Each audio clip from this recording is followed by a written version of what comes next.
दुनिया में सबसे कठिन काम है अपनी गरीबी को मुस्कुराहट के पीछे छिपाना। जहां एक ओर बचपन खिलौने की जिद करता है, वहीं दूसरी ओर एक माँ अपने खाली आंचल के छेद को सिलने की कोशिश करती है, ताकि दुनिया उसकी कंगाली पर हंस ना सके। ये कहानी विजय कृष्ण के उस छोटे से संसार की है, जहाँ चूल्हे की आग से ज्यादा पेट की ज्वाला धधकती है, और जहाँ हर आने वाला कल उम्मीद की एक नई किरण के बजाय संघर्ष का नया अंधेरा लेकर आता है। आइए एक ऐसे परिवार के भीतर झांकते हैं जहाँ जूठन ही सुहाग है और चिंता ही जीवन। चीनी के खिलौने। पैसे में दो, खेल लो, खिला लो, टूट जाए तो खा लो। पैसे में दो। सुरीली आवाज में यह कहता हुआ खिलौने वाला एक छोटी सी घंटी बजा रहा था। उसको आवाज सुनते ही त्रिवेणी बोली, माँ पैसे दो, खिलौने लेना है। आज पैसा नहीं है बेटी। एक पैसा माँ, हाथ जोड़ती हूँ, बस एक पैसा। नहीं है त्रिवेणी, दूसरे दिन ले लेना। त्रिवेणी के मुख पर संतोष की झलक दिखाई दी। उसने खिड़की से पुकार कर बोला, ए खिलौने वाले, आज पैसा नहीं, कल आना। चुप रह, ऐसी बात भी कहीं कही जाती है, उसकी माँ ने भुनभुनाते हुए बोला।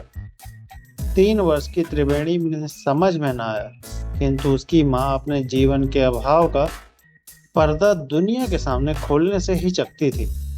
कारण, ऐसा सूखा विषय केवल लोगों के हंसने के लिए ही होता है। और सचमुच वह खिलौने वाला मुस्कुराता हुआ अपनी घंटी बजाकर चला गया। शाम हो चली थी। लज्जावती रसोई घर में भोजन बना रही थी।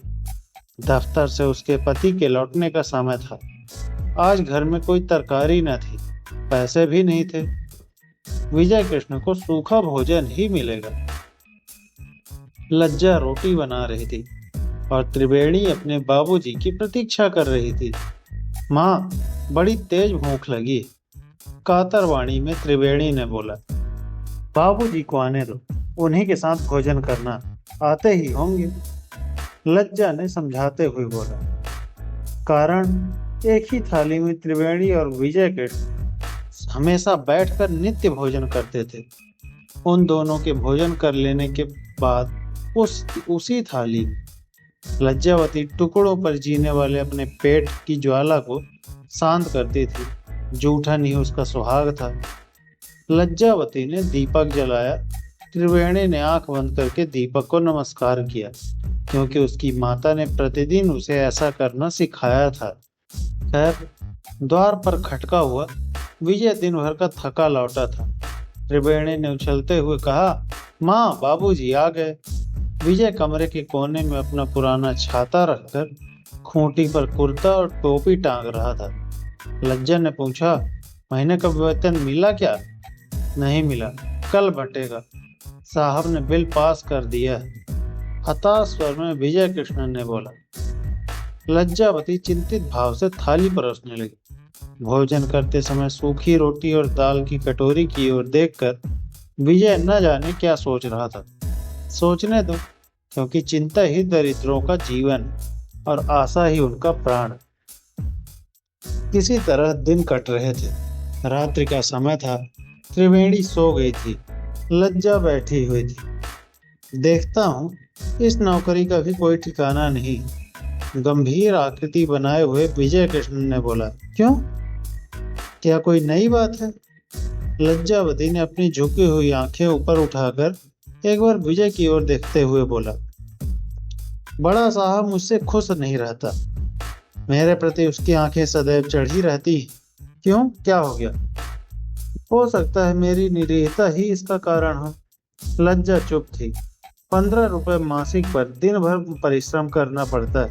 इतने पर भी, हे भगवान, बड़ा भयानक समय आ गया है। लज्जावती ने दुख की एक लंबी सांस खींचते हुए बोला। मकान वाले का 2 माह का किराया बाकी है। इस बार वो नहीं मानेगा। इस बार न मिलने से बड़ी आफत मचाएगा। लज्जा ने भयभीत होकर बोला। क्या करूं, जान देकर भी इस जीवन से छुटकारा नहीं होता। ऐसा सोचना व्यर्थ है, घबराने से क्या लाभ। कभी दिन फिरेंगे ही। कल रविवार है, छुट्टी का दिन है। एक जगह दुकान पर चिट्ठी पत्री लिखने का काम है। 5 रुपया महीना देने को बोलता है। घंटे 2 घंटे उसका काम करना पड़ेगा। मैं 8 मांगता था। अब सोचता हूँ कल उससे मिलकर स्वीकार कर लूँ। दफ्तर से लौटने पर उसके यहाँ जाया करूंगा, कहते हुए विजय कृष्ण के हृदय में उत्साह की हल्की रेखा दौड़ पड़ी। जैसा ठीक समझो, कहकर लज्जा विचार में पड़ गई। वह जानती थी कि विजय का स्वास्थ्य परिश्रम करने से दिन प्रतिदिन खराब होता जा रहा है, मगर रोटी का प्रश्न था। दिन, सप्ताह, महीने उलझते चले गए। विजय प्रतिदिन दफ्तर जाता। वह किसी से बहुत कम बोलता। उसकी इस नीरसता पर प्रायः दफ्तर के अन्य कर्मचारी उससे व्यंग करते। उसका पीला चेहरा और धसी हुई आंखें लोगों को विनोद करने के लिए उत्साहित करती थी, लेकिन वह चुपचाप ऐसी बातों को अनसुनी कर जाता, कभी उत्तर न देता। इस पर भी सब उससे असंतुष्ट रहते थे। विजय के जीवन में आज एक अनहोनी घटना हुई। वह कुछ समझ न सका। मार्ग में उसके पैर आगे न बढ़ रहे थे। उसके आंखों के सामने चिंगारियां झलमलाने लगी। मुझसे क्या अपराध हुआ? कई बार उसने मन ही मन में प्रश्न किया। घर से दफ्तर जाते समय बिल्ली ने रास्ता काटा था। आगे चलकर खाली घड़ा दिखाई पड़ा था। इसलिए तो सब अपशगुनों ने मिलकर आज उसके भाग्य का फैसला कर दिया था। साहब बड़ा अत्याचारी है। क्या गरीबों का पेट काटने के लिए पूंजीपतियों का आविष्कार हुआ है? नाश हो इनका। वो कौन सा दिन होगा जब रुपयों का अस्तित्व संसार से मिट जाएगा। भूखा मनुष्य दूसरे के सामने हाथ न फैला सकेगा। सोचते हुए विजय का माथा घूमने लगा। वह मार्ग में गिरते गिरते संभल गया। सहसा उसने आंखें उठाकर देखा। वो अपने घर के सामने आ गया था। बड़ी कठिनाई से वो घर में घुसा। कमरे में आकर धम्म से बैठ गया। लज्जावती ने घबरा कर पूछा, तबीयत कैसी है? जो कहा था वही हुआ। क्या हुआ? नौकरी छूट गई, साहब ने जवाब दे दिया। कहते कहते उसकी आंखें छलछला गई। विजय की दशा पर लज्जा को रुलाई आ गई। उसकी आंखें बरस पड़ी। उन दोनों को रोते देखकर त्रिवेणी भी सिसकने लगी। संध्या की मालिन छाया में तीनों बैठकर रोते थे। इसके बाद शांत होकर विजय ने अपनी आंखें पोंछी।